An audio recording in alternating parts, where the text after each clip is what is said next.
Fue director del Departamento de Geografía de la Universidad Nacional de Colombia, sede Bogotá, y ha sido director y creador de la sede Arauca de la Universidad de los Llanos, donde se desempeñó como asesor académico.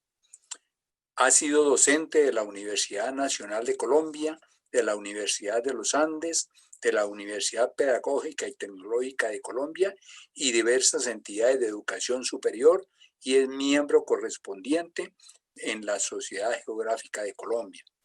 Cuenta con una amplia experiencia como conferencista, panelista, asesor de investigación e impulsor de los estudios geográficos y ambientales en Colombia y países de América Latina.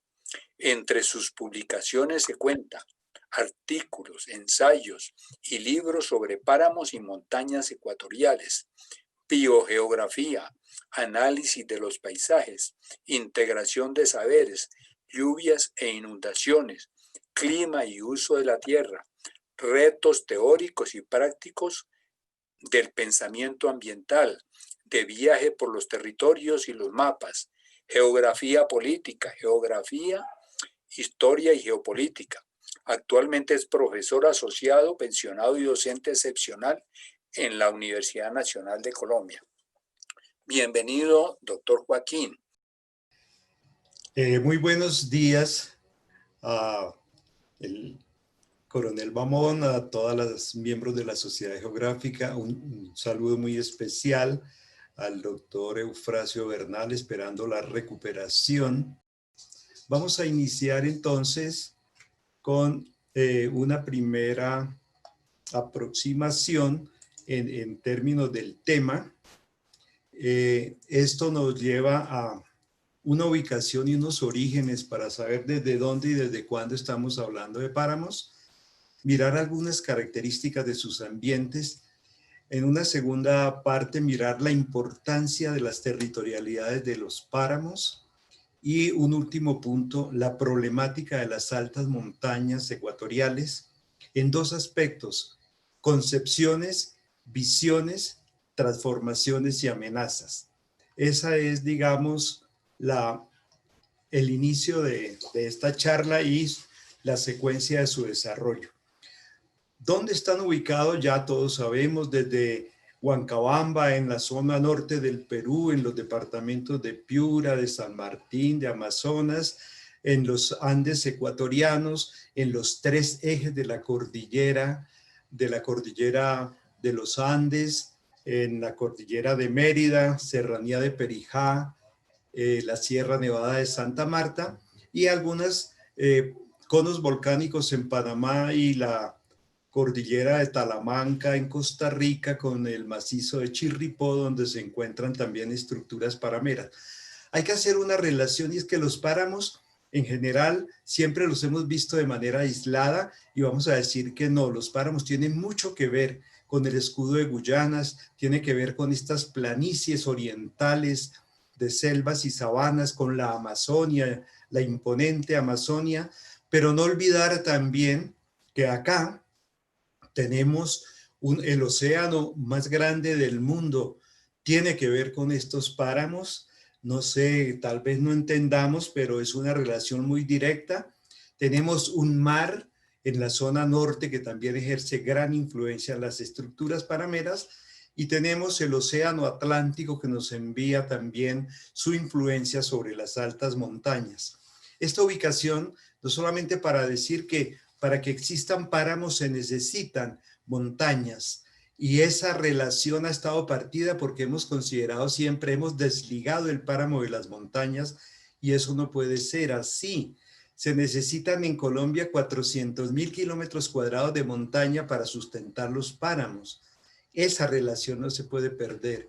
En segundo lugar, y en último lugar, para esta ubicación, sí quiero hacer referencia a que los páramos también se ubican hoy y en el futuro en el centro de atención del país.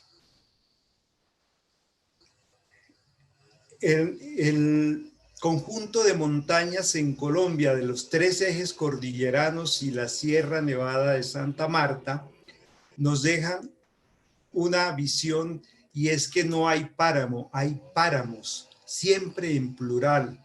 Se han precisado 37 complejos de páramos, atendiendo a la diversidad de ambientes, de relieves, a la relación con las selvas circundantes, a la exposición y circulación de los vientos y las masas oceánicas, e indudablemente a los procesos de construcción, de intervención y de desarrollo cultural que se ha desarrollado en ese sentido. De esta manera se han encontrado cerca de 450 localidades de páramo con aspectos específicos en estas montañas. Es en plural, no hay un páramo, no hay el páramo, sino unas estructuras muy complejas en las altas montañas. En términos de su origen, quiero decir que obviamente está ligado con el levantamiento de la cordillera de los Andes, con varios movimientos orogénicos iniciados más o menos en el Jurásico y con varias fases en el Cretácico y el Oligoceno, lo que permitió una fuerte actividad ígnea y volcánica que generó parte de los ejes de la cordillera y que generó intrusión de grandes batolitos en las estructuras cordilleranas, sobre todo la central. También hay una fuerte dinámica continente-océano, donde la acción tectónica permite que los sedimentos acumulados en las profundidades de los mares pudieran alcanzar el nivel del mar y posteriormente levantarse hasta 4, 5, 6 mil metros para configurar la cordillera. Y esta actividad, digamos, de acción emergente de la cordillera también incorporó fragmentos del escudo guyanés que están contenidos en los Andes, y tenemos ya un elemento un tanto exógeno, que es el impacto de las glaciaciones pliopleistocénicas que han cubierto en muchos momentos las altas montañas, las han pulido, las han sobreexcavado y les han dado el relieve que nosotros tenemos hoy. En síntesis de este origen, quiero decir, tenemos conjuntos de páramos sobre volcanes, sobre batolitos, sobre rocas de origen oceánico, sobre fragmentos del escudo de Guyanas, y tenemos páramos cuyo hábitat se lo ha construido y moldeado las glaciaciones en etapas anteriores. Estas imágenes para mostrar esas glaciaciones, cómo afectaron las montañas. Las montañas se cubrieron con espesos bancos de hielo y de nieve que las cubrieron en su totalidad, de acuerdo con los trabajos del maestro Van der Hamen. Dice que podían alcanzar entre 300 y 500 metros de espesor, es decir, se elevarían 500 metros más la cordillera, y ese efecto de trabajo de los hielos por acciones del frío desagregó, socavó la montaña, le rebajó la altura, y eso llevó a que luego en la vertiente se generaran unos efectos importantes para la vida. En la imagen del lado izquierdo vemos entonces cómo en una glaciación la masa de hielo, las grandes morrenas, etcétera, llegaron hasta los 2.800 metros. El páramo se reducía hacia abajo y alcanzaba cerca de los 2.000 metros, y la selva se refugiaba en la parte inferior de la vertiente, en algunos enclaves, esperando un óptimo climático para volver a caminar la montaña. Y en la otra imagen tenemos el mismo panorama, pero en sentido inverso, donde los hielos se van retirando hacia las altas montañas. Los páramos se ubican por encima de los 4.100 metros y la selva copa el resto de la vertiente desde esta altitud hasta los valles bajos o los piedemontes. Esa es una acción importante a tener en cuenta. Los páramos han caminado las montañas, han bajado, han subido, y se han encontrado también con muchas formas de vida que le van a dar la riqueza que ellos contienen. Además, en la última glaciación ya el ser humano estaba ascendiendo por las vertientes, y eso el páramo le dio espacios para que él continuara ascendiendo y fuera colonizando estos espacios. Una vez se produce ya el retiro de los hielos, la deglaciación, el derretimiento, se van a generar importantísimas avalanchas. Imaginemos una avalancha como la que conformó toda la terraza de Fusagasugá y luego la meseta de Tolemaida, donde millones y millones de kilómetros cúbicos de agua y de roca se acumularon en los valles. Entonces, los hielos también moldearon la alta montaña, pero por la acción de las aguas moldearon los valles. Nuestros valles deberían ser en forma de U, pero son en forma, en forma de B, pero son muy amplios en forma de U, y ese es un trabajo que lo debemos a los efectos de las glaciaciones.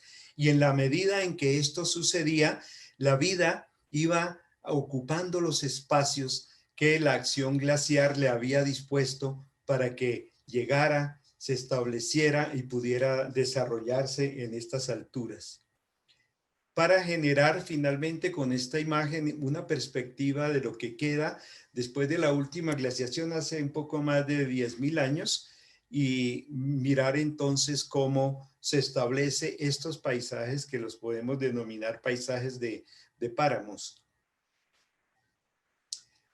Vamos a mirar el agua y su relación con la alta montaña. Dijimos que los océanos, los dos océanos y el mar que nos circundan nos aportan la humedad fundamental de la zona ecuatorial. Y aquí tenemos entonces bancos espesos de nubosidad procedentes del Océano Pacífico, del Atlántico, del Mar Caribe en parte, y de la evapotranspiración alta que ejerce la selva amazónica, la planicie amazónica. O sea, los páramos están delimitados por encima por el agua de nuestros océanos y mares. Agua que tiene mucho trabajo allí, en tanto que se precipita, se condensa, se precipita. Hay diferentes formas de precipitación, desde granizo, nieve, heladas en la madrugada, etcétera, pero agua que alimenta toda la estructura de la parte alta de las montañas, y que al condensarse genera abundantes aguaceros, no solo en los páramos, sino a lo largo de las vertientes, según las condiciones del tiempo. Y por otro lado, miramos que la acción volcánica tiene mucho que ver con el agua, porque cualquier acción volcánica, cualquier erupción volcánica, las fumarolas aportan más del 90% del agua a la atmósfera.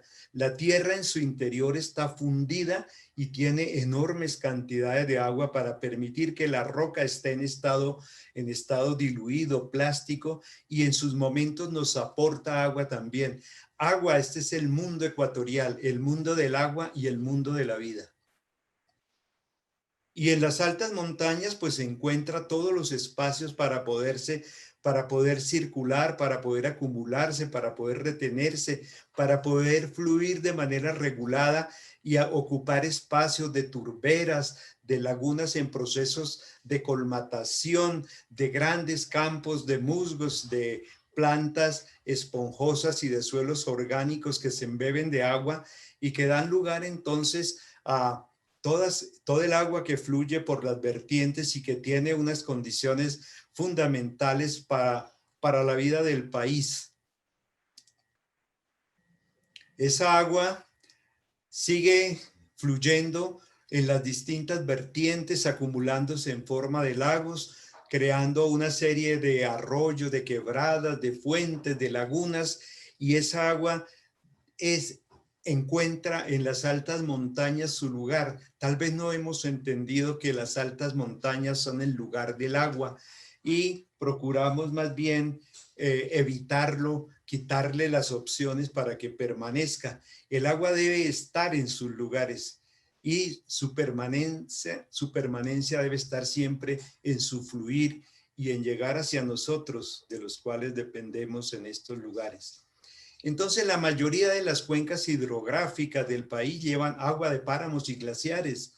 Los ríos más caudalosos nacen en las altas montañas.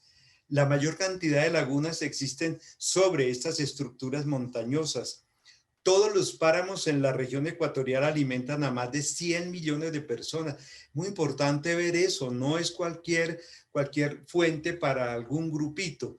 La vida también, tanto la vida natural de los páramos, de las selvas y demás, requieren de esa agua y la producción agropecuaria en un elevadísimo porcentaje. Sin embargo, hay una gran contradicción y es que esa bondad de las altas montañas que nos regalan este líquido vital, al pasar por nosotros las tornamos grises y las despedimos con gran tristeza convertidas en aguas negras, que es una desdicha. No pudimos entender lo que significa que el agua esté purificada, que el agua sea pura y que el agua se vaya como nos llega. En términos de la vida, miremos un poco, los páramos son un verdadero jardín del universo. A los páramos llegó vida de muchos lugares, de la zona ártica, de las zonas subtropicales, de la región austral antártica, de la región circunpacífica, de la región tropical, de la región ecuatorial, de los macizos circundantes. Es decir, este es un jardín compuesto con la mayor variedad de plantas de distintos lugares del planeta. No hay un lugar que tenga esta composición en el mundo. Por lo tanto, esa es su importancia desde el punto de vista de la vida y de la diversidad que encontramos en este lugar. Y esa biodiversidad está ligada indudablemente con una serie de condiciones en donde vamos a mirar que la vida dio respuestas importantísimas a las condiciones extremas, al rigor del frío, a las variaciones térmicas, a la acidez de los suelos, etcétera, y por lo tanto generó respuestas propias, respuestas muy exitosas, generó estrategias de permanencia y una especiación grande que hizo que no solamente se adaptara, sino que se diversificara y que por otro lado generara especiación y un gran endemismo. Cerca del 50% de las especies que viven o habitan en los páramos son especies únicas en el mundo. El frailejón sería un ejemplo para lo que estamos en este momento exponiendo. Las respuestas fueron de todo tipo, fueron genéticas, fueron morfológicas, fueron fisiológicas, perdón, y esas estrategias permiten entonces que la diversidad de lo que nos llegó sea una diversidad que hizo eclosión y habitó los páramos de una manera más abundante. Esas estrategias de respuesta la podemos ver en estas formas donde las plantas protegen las estructuras en su interior y permiten entonces mantener condiciones óptimas, sobre todo para las hojas tempranas que comienzan a alimentar la roseta. Hay estrategias de rosetas, de macollas, de cojines, como lo vimos en la diapositiva anterior. Las hojas coriáceas duras permiten también una evasión a la acción directa del sol. En algunos páramos, dejando un termómetro sobre una roca en acción directa al sol, registramos 55 grados de temperatura. Eso se lo tienen que quitar las plantas o evitar que las queme y por lo tanto hay esas estructuras de las hojas para evitar esa insolación y que el calor las pueda quemar. También, digamos, hay defensas químicas, hay tolerancias a la congelación. Ellos concentran los carbohidratos y las soluciones para evitar que bajando el punto de congelación la planta pueda morir.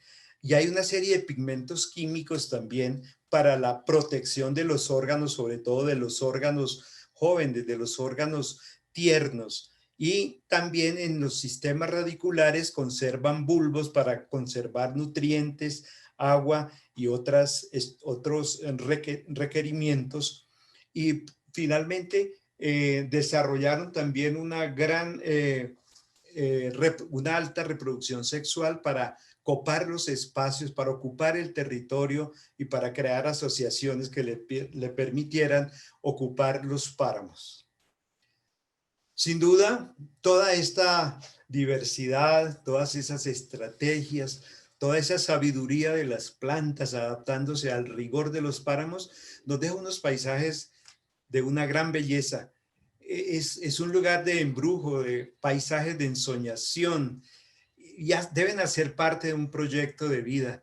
Nosotros no podemos, digamos, borrar y olvidar la importancia de esos lenguajes de la vida, esos sentires, esos conceptos que nos hacen partícipes de la belleza y de el sentido profundo de la vida en los páramos.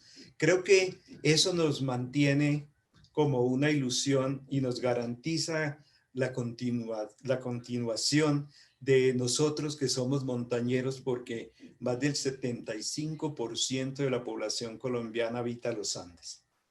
Pasamos al otro punto, que es el de la problemática de las altas montañas, y vamos a mirar que realmente las altas montañas, que sería el término más importante, más completo para hablar de páramos. Cuando hablamos de páramos, a veces omitimos la montaña, y no hay páramos sin montaña, como ya lo expresamos. Hay una gran crisis en los Andes, en los paisajes, en los ambientes, en las estructuras. Entonces vamos a mirar qué pasó, cómo nos hemos definido. Hay unas concepciones, unas visiones y unas indefiniciones. El primer concepto es un concepto, digamos, que nos llegó de Europa, que lo traían los conquistadores y los quienes ejercieron toda la acción colonial. En España se relaciona a unas mesetas bajas situadas al noroeste de España, en la parte norte, que fue conquistada por los celtas, más que todo en Castilla, en Burgos, en León, donde existen unas mesetas bajas con una vegetación muy rala, áridas, con una aridez manifiesta, con vientos muy fuertes, y ellos trajeron ese término para aplicarlo al mundo ecuatorial. Pero esto es otra realidad completamente distinta. Resultaban incomparables los páramos y las parameras españolas. Entonces, para no habernos quedado únicamente con el nombre de páramo que nos trajeron, hubo necesidad de significar y de resignificar el término, y hoy digamos que alude a una realidad ecuatorial bien distinta de las parameras españolas. Entonces tenemos que mirar que este concepto de alguna manera se manejó inicialmente para dar cuenta de la realidad del país, y nos acostumbramos a verlo como algo distante, como una amenaza, como un peligro, como soledades, como lugares de atracadores y demás. Ese concepto está en la historia de la vida de los páramos. Pero hay una segunda perspectiva, que es la perspectiva naturalista. Esa perspectiva naturalista indudablemente nos lleva a entender que la visión que trajeron los españoles tomaron desde la misma nacimiento de la modernidad el concepto de que la naturaleza es el principio de realidad y se mueve a través del determinismo, donde la vida y el destino de todo, de las plantas, los animales y los seres humanos, lo determina el entorno natural. Ese determinismo ha hecho mucha carrera y todavía desarrollamos una geografía determinista que nos hace bastante daño. Se realizan entonces una serie de percepciones, de descripciones, se hacen inventarios, se toman las montañas andinas como inhóspitas y definidas bajo visiones que traían visiones bastante analógicas y representaciones cartográficas a escalas que no daban cuenta de esta realidad. Esa visión naturalista construyó, digámoslo así, una visión del territorio con unos elementos que incorporó, por ejemplo, la zonificación horizontal sobre las montañas. Esa zonificación opera en las montañas del sur de Europa, pero no en los Andes. Y aquí nos la trajeron Tomás López Meder en el 1570, ya las trajo y no nos hemos podido quitar esa división que no da cuenta exacta de cómo son las montañas ecuatoriales y que ese bandeamiento lo que hace es romper la unidad de las vertientes y de las montañas. Esos son los pisos térmicos que nos han quedado y que siguen en el lenguaje oficial. También las parameras de España eran divididas en bajas, medias y altas. Entonces ellos al páramo aplicaron bajo, medio y alto. Y estamos hablando de páramo bajo, páramo medio y páramo alto en relación a esa transferencia de las parameras españolas. Esa geografía naturalista determinista que construyeron quienes vinieron y que la impusieron es la que nos han enseñado, la que hemos enseñado y la que hemos aprendido y con la cual tratamos de dar cuenta del país. Creo que la visión naturalista no deja de este mundo ecuatorial, sino una visión vista como naturaleza. Hay un criterio científico que podamos tomar en cuenta el avance, el desarrollo de la ciencia, pero hay que decir que la ciencia se arraiga en el naturalismo y en el espíritu determinista, porque es proclamada como la mejor manera de conocer, de buscar la verdad, siempre a través de pautas y métodos, el método científico, las técnicas, etc. La causalidad se funde en el determinismo. La relación causa-efecto está muy presente ahí y la ciencia admite sin reserva, bajo un sentido epistemológico, dicho determinismo. Como expresión de la razón humana, plantea el dominio y la transformación de la naturaleza. Su base técnica la realizaron mediante cartografías que no eran más que representaciones, cartografías que hasta hace apenas unos años se aproximan a escalas, eran 500.000, luego 250, luego 100.000 y ahora 25.000 por necesidades del servicio, digámoslo así. De las montañas entonces aparecen descripciones, caracterizaciones, ubicaciones y demás enmarcadas en las ciencias físicas y naturales. Hasta aquí con los avances de la visión naturalista y la visión científica, los páramos no han sido más que naturaleza. Hemos tenido páramos como naturaleza y le damos muchos nombres: ecorregiones, ecosistemas, regiones ecológicas, unidades ecológicas y demás, pero nos hemos mantenido ahí y todavía nos resulta un tanto extraño que pueda haber otras maneras de entender el mundo de las altas montañas. Voy a dejar una visión de territorio un poco en la perspectiva de avanzar y de superar algunas de esas indefiniciones y equivocaciones con las cuales abordamos las montañas. Una visión territorial, sociocultural y política. La existencia humana está ligada a la naturaleza como generadora de vida. Eso no hay que... Nos separaron la naturaleza y la sociedad. No, hay una relación, una ligazón del ser humano y de las sociedades con la naturaleza que genera la vida y que la permite. Lo sociocultural implica la capacidad humana para leer.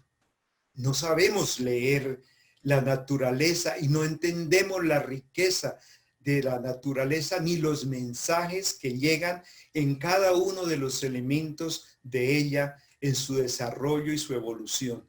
En términos de territorialidad, es expresión, apropiación y admiración profunda de la tierra, del agua, las plantas, los animales, focalizadas en el pensamiento, que es nuestra esencia, pero no un pensamiento abstracto, sino un pensamiento en su acción y en la experiencia plasmada a través de los siglos en cada lugar que se ha convertido en el hábitat de las distintas sociedades.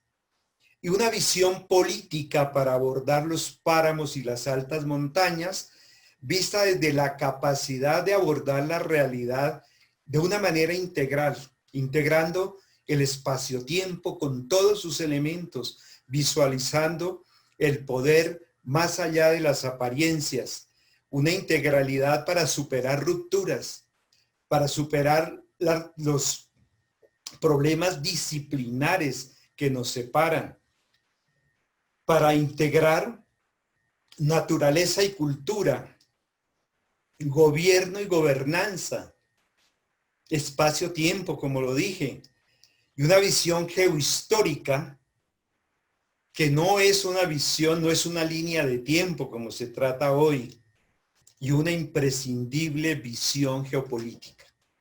Sin esta perspectiva territorial, sociocultural, política, los páramos quedan por fuera de contexto y mi invitación muy cordial para todos quienes trabajamos los páramos y las altas montañas, avancemos, superemos reduccionismos y tengamos un contexto más integral y más íntegro sobre páramos y altas montañas. Miremos las transformaciones y los riesgos, que es el último punto de las grandes transformaciones de las montañas. Veamos un aspecto, y es que en condiciones un tanto prehumanas, las montañas estaban cubiertas de selva. La alta montaña, la selva llegaba hasta los 4.100 metros, como lo expresamos antes, y estas montañas también tenían glaciares que han ido desapareciendo, desaparece la selva y las aguas también comienzan a sufrir un proceso de agotamiento y de desecación, porque las actividades humanas en las altas montañas van a generar ese proceso. Entonces tendríamos que mirar un poco la parte histórica. Los españoles, al llegar acá a las altas montañas, les pareció adecuada las condiciones frescas de las montañas para establecerse, y su proceso inicial fue una colonización hacia arriba y no hacia abajo, porque hacia abajo las selvas eran muy malsanas, cálidas, etcétera. Ellos se fueron hacia arriba y entonces comenzaron a agotarlas, a caminar estos espacios, tumbando las selvas andinas y altoandinas para llegar hacia los páramos. Los páramos eran verdaderos pequeñas islas en las partes más altas de las montañas. Entonces la historia va a ser una historia de colonización y vamos a decir que estas selvas desaparecen, no están, y que los páramos van a ser tocados.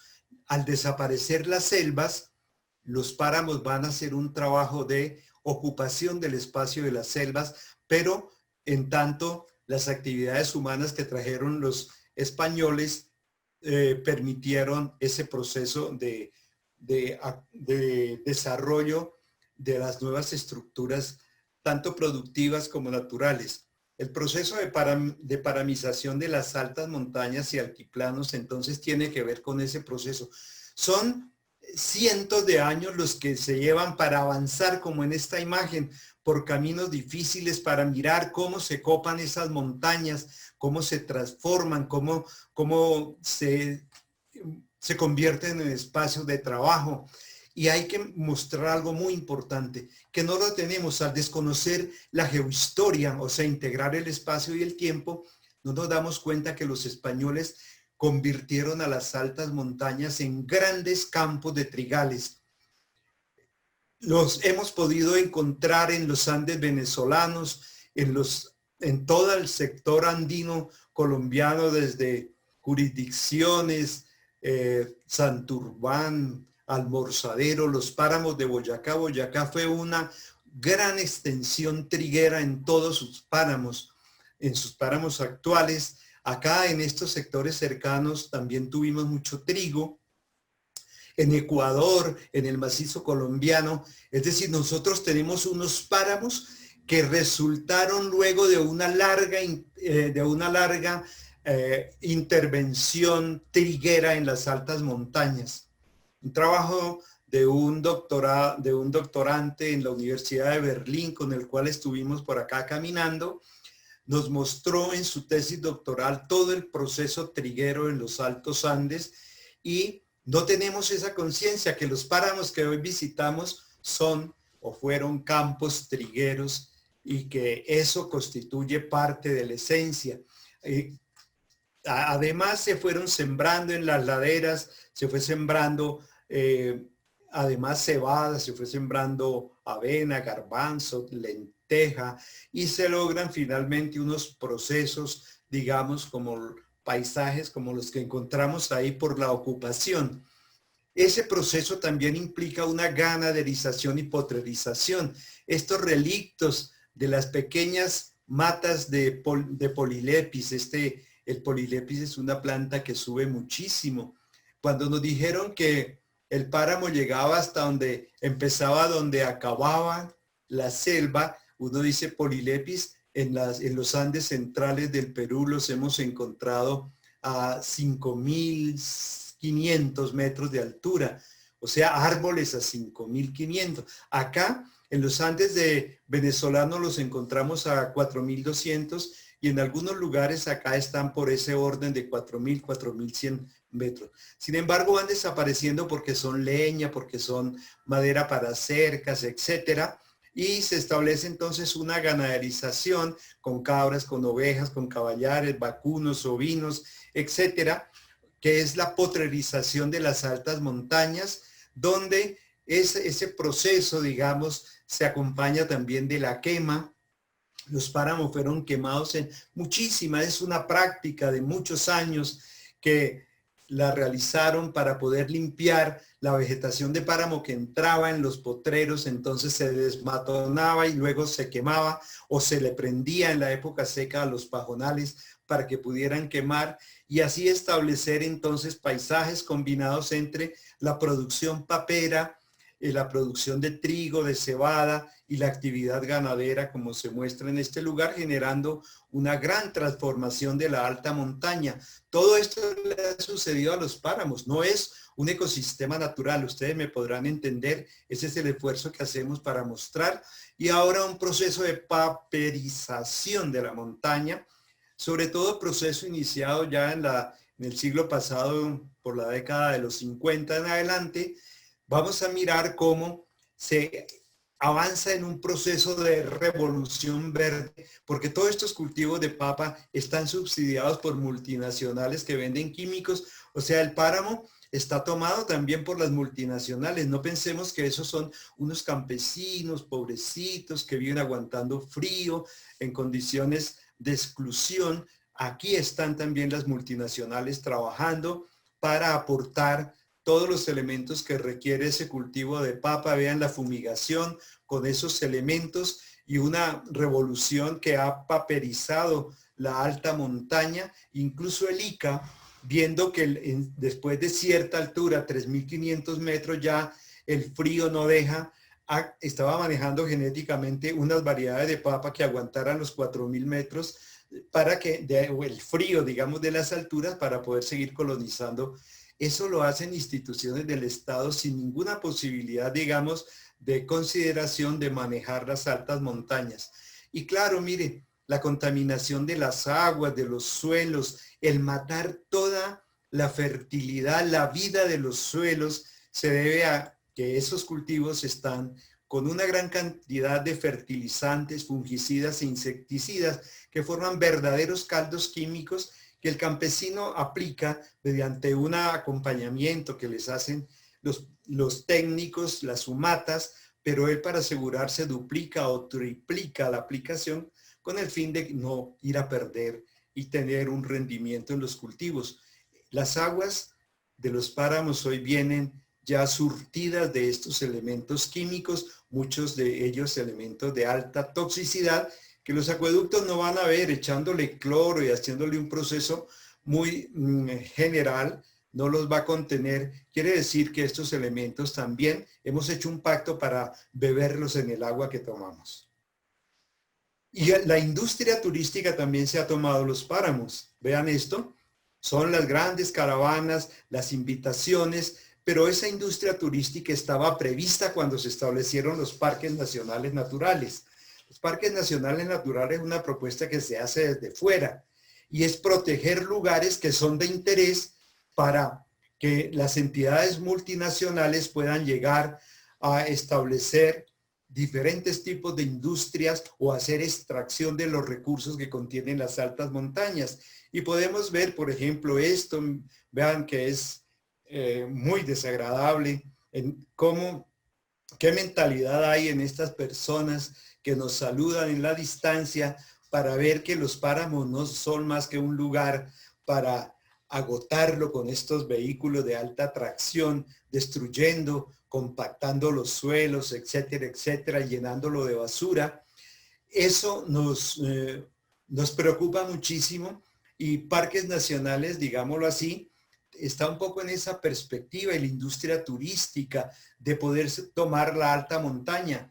¿Qué hacemos para que admiremos los páramos sin que haya esa destrucción como estas personas acá lo están diciendo, que no haya esa presencia en las altas montañas? Miremos un poquito la minería que nos va acercando a una problemática muy vigente. Los páramos siempre, o en las zonas de influencia de la alta montaña, las vetas de carbón un poco salen, afloran, están cercanas y por lo tanto el carbón constituyó la base de una fuente energética para cocinar, para muchas cosas, muchos usos, y se hacía de una manera artesanal. Este trabajo, digamos, que incluso se hace con niños desde edades muy tempranas en muchos lugares y que todavía sigue, ahora va a ser sustituido y lo vimos en varios lugares donde la problemática minera nos genera ya una condición muy especial. A partir de los 90, más o menos, y con la firma de tratados de libre comercio y demás, se va a incrementar el extractivismo. Y el extractivismo convoca a la inversión extranjera que la realizan las empresas multinacionales en nombre de los grupos empresariales y financieros mundiales. Ellas reciben toda la complacencia de nuestros gobiernos que les dan exenciones, les dan gabelas tributarias y que nos dejan unas regalías irrisorias, en tanto que en muchos casos se pierden en que grupos de abogados hacen todo el juego para que las empresas no le den esas regalías al país, y en muchos casos se ha conocido que el país antes debería pagarle para que ellos se lleven nuestros recursos. Entonces, el extractivismo es una práctica bastante negativa para las altas montañas, en general para las montañas. También eso ha permitido la desprotección de los parques nacionales naturales. En muchos lugares el parque se delimita, es determinada área, pero luego venimos por el carbón que hay, entonces se hace un recorte y se va reduciendo para extraer los recursos que se dejan. Por otro lado, hay un despojo y un abandono de las tierras, de los habitantes, hay un acaparamiento del suelo y del subsuelo, del suelo en las regiones, y hay una territorialización a nivel internacional por parte de las empresas multinacionales, lo cual genera problemas graves, conflictos, como que se violan derechos fundamentales de los habitantes de las montañas. El páramo no está deshabitado, tiene cerca de 600,000 habitantes, eso no es nada que podamos nosotros omitir. Y se generan muchísimos conflictos territoriales porque nuestras poblaciones resultan en procesos de destierro, de pérdida del terruño, de la tierra y demás. Se afecta la biodiversidad, las aguas, como vimos, los suelos, la vida social y cultural, y se establecen elementos de conflicto. ¿Por qué? Porque para proteger la inversión, el gobierno siempre ubica el ejército para defender en cercanías de las explotaciones mineras, por ejemplo, petroleras, y por otro lado, también muchas empresas, como vimos en el caso de Euravac, tenían sus propios grupos paramilitares que crearon para defender sus intereses. Digamos, preocupa muchísimo en que las agencias, digamos, de titulación, tanto la ANLA como la minera, están haciendo una gran adjudicación de tierras de páramo para diferentes organizaciones, y lo podemos ver en este cuadro un poquito desactualizado, pero que nos da una idea de lo que quiero mostrar, y es el riesgo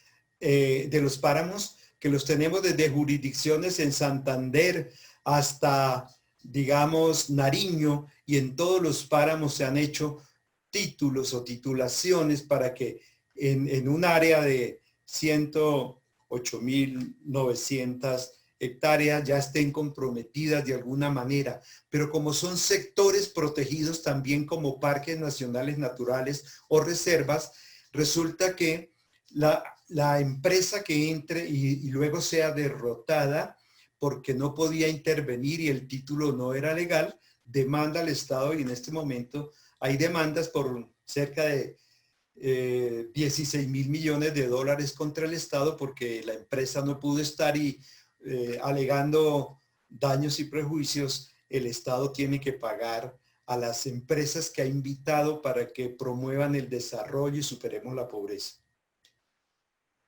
Un campesino en Santurbán, un tema que nos toca, y él habla: somos actores y gestores que nos reconocemos en esta realidad. El territorio se ha construido de otras maneras. Estas plantas nos interpretan y nos protegen. La trementina del frailejón siempre es una cajita que va en el bolsillo y que sirve para todos los males. Por eso nos interpreta y nos protege. Y en la vida de ella transita la vida de los habitantes. Somos Santurbán.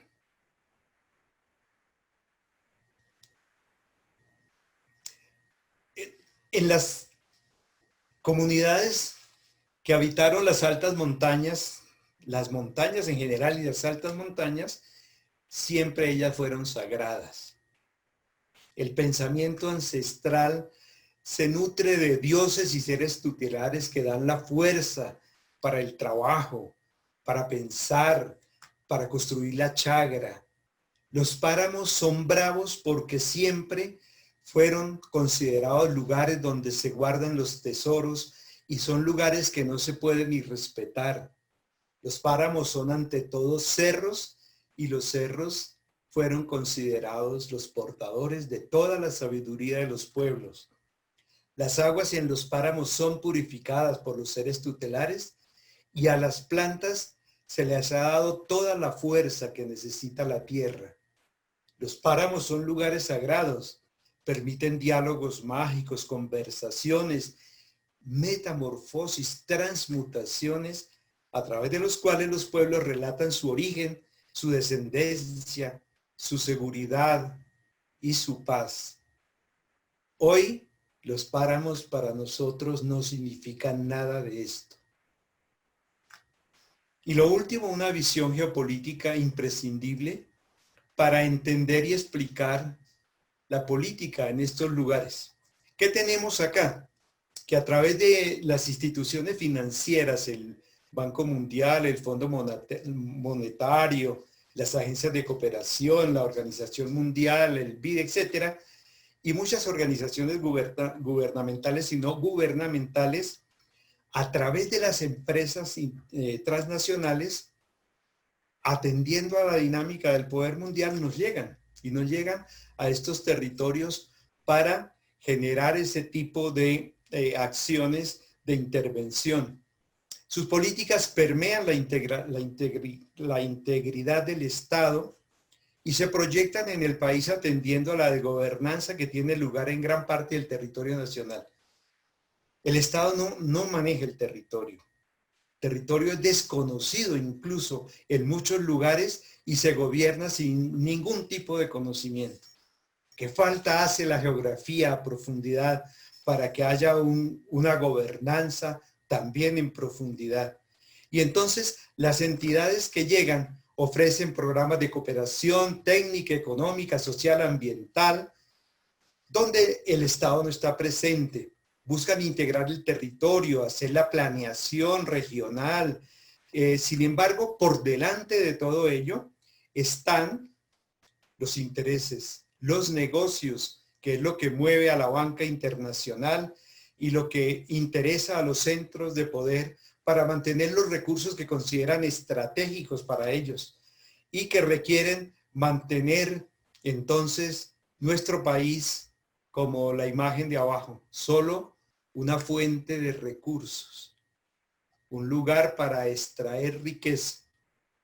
Y no nos queda más que buscar maneras de poder defender toda la montaña, las altas montañas. Pongo el ejemplo, ¿qué pasa en Santurbán si no se deja hacer minería en páramo, pero lo hacemos más abajo? De todas maneras, los ríos y quebradas van a recibir todo el agua y ese millón y millón de personas que requieren de esta agua van a tener que tomarla en esas condiciones.